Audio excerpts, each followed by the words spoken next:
So a lot of what we're seeing here comes down to what's going on here on the weekly chart. Now we've determined that this weekly area is still holding right here, this area here. Okay, up, does not go higher because it's accumulating. Okay, and then you can see how price was forced down. So that's good. So now we're coming down into the area of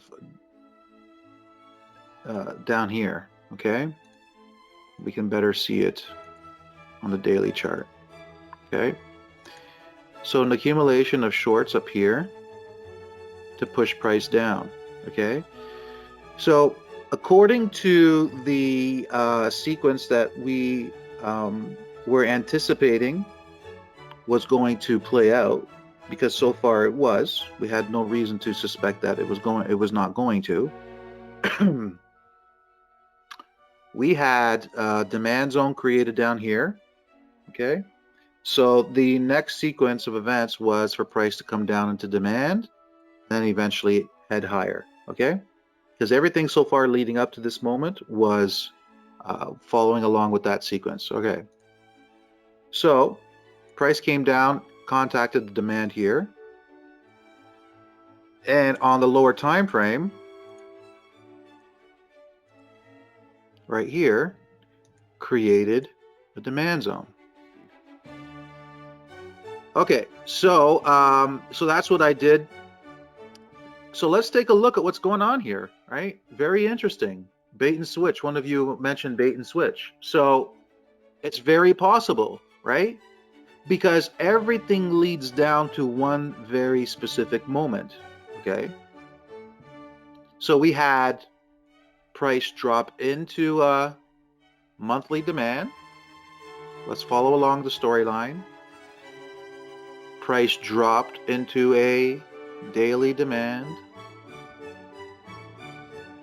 Okay, so following along the storyline, we're at a very critical moment in that storyline.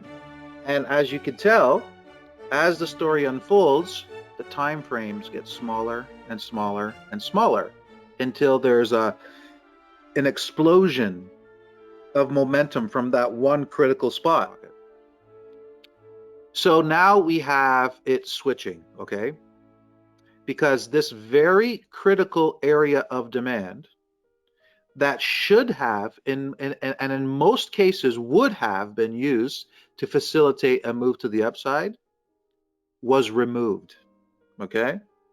So the institutional buying area that was here, that was used to facilitate this big move up here, when price got down to it, the algorithms were programmed to remove this area instead of use it to propel price higher, okay? And so what did they do now is they came in and they created this area of supply. Okay, so now supply is taking over the demand in this crucial situation. Because again, don't forget, this all comes down to this very critical moment here. This is a very critical turning point, you know?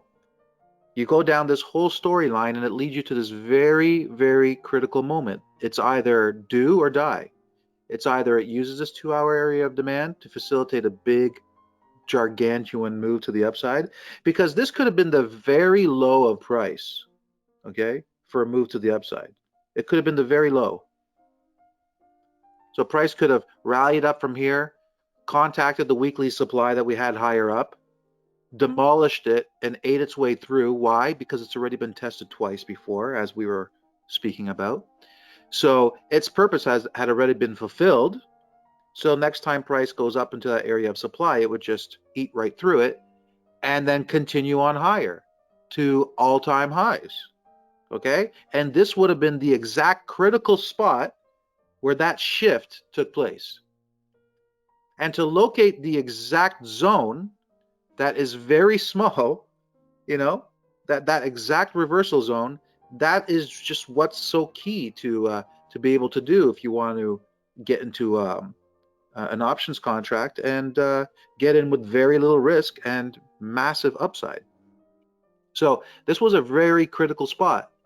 So the fact that they decided, you know what, we're not going to use this demand to facilitate a move higher. In fact, we're going to remove it, and our algorithms are going to create supply in the area that we were accumulating the position before we removed it. And then lo and behold, what do? They come back and they go right to it. Okay? They go right back to that supply area. Okay? And that's why I made a post earlier today saying that this short-term supply that's in play, because it's short-term. How do we know it's short-term? Because it's on a 2-hour time frame. Okay. So this short period of time selling could eventually lead to midterm selling, because if this is shifting a momentum to the downside, why would it be using supply on a 2-hour chart right at this point? If you think about it, why would it be using a 2-hour supply? Because we're at a very critical spot here where price was reacting to a daily demand zone.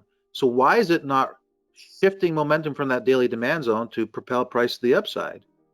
Why is it creating supply in an area that we were expecting a move to the upside?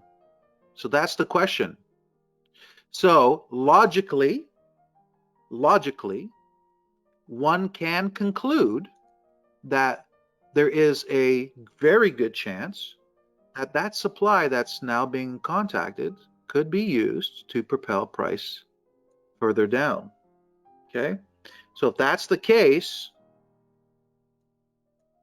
a deeper test of a previously tested area of demand, what do we know to be true about that? What we know to be true is it's likely going to be removed. So that short-term move, okay, that short-term selling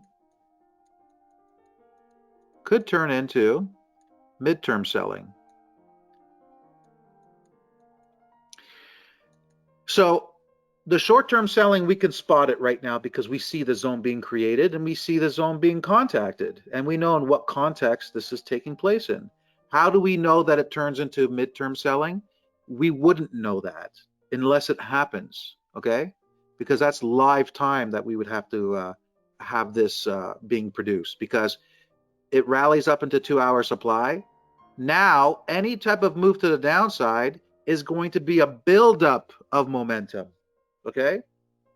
New supply is going to be coming in because midterm supply was already used here, okay? Midterm supply and midterm selling was used here. That's what the weekly supply was for, to get price down here, okay? This is daily demand. So this would have been shorter term, closer to midterm buying to facilitate something to come up here. And then from here onwards, it would have to be new buying to facilitate an even stronger push up to remove the weekly area of supply to continue price higher. Are you guys all following along with this? No. Okay. What we can follow is, what are they doing? What have they done? What are they doing now? And what is it leading for them to do? We have that. We have the map. We saw the monthly demand. We saw them create weekly supply. We saw them create daily demand. So there's a map. Okay, what happens when these areas that were created that we can see on the charts, what happens now within this context when those areas become in play? So we understand what typically happens because we've studied the charts and we know.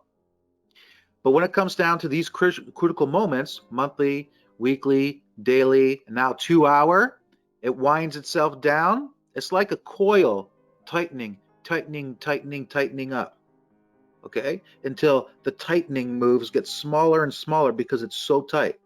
What happens when you let go of that coil? Wing, the momentum comes in, right? So that's what happens in situations like this. So it's tightening, going smaller and smaller and smaller. Now we're responding to a 2-hour area of supply. And that 2-hour area supply within this context can definitely propel price much lower like that. And that small little short-term selling could turn to midterm selling, can turn to long-term selling. because if you put things into context, here's the monthly demand zone.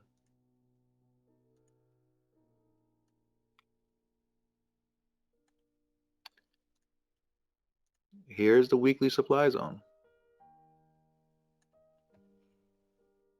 And here's the 2-hour supply zone. Look how small that 2-hour supply zone is in comparison to the monthly demand zone and the weekly supply zone, okay? This could be the very start of a drop that breaks through this demand on the daily chart because of a second test going deeper. And if it's not going to be used to facilitate a move higher, then it's likely going to be taken out, which would cause price to go deeper into the monthly area of demand. And then potentially up, right? Because monthly demand, it could be tested twice, and then a rally up, and then a third test to eventually break it. So that could happen. So this daily demand zone breaking, it could create some daily supply. Then that daily supply get used to facilitate a third test of monthly demand, and then that. So you see how this very 2-hour area of supply would be the exact reversal point for that shift in dynamic, okay?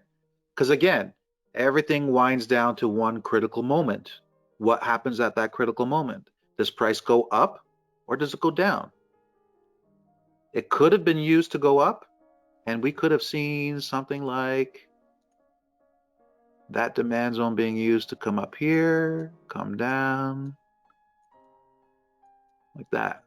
So that critical area could have been used to propel price up, or if that dynamic shifts right at that critical area, it could be used to reverse price to the downside. So hence the short-term selling turning into mid-term selling and then eventually long-term selling. So that's basically what I'm watching for today, is only that, because this is going to tell us what's going to happen with the market, okay?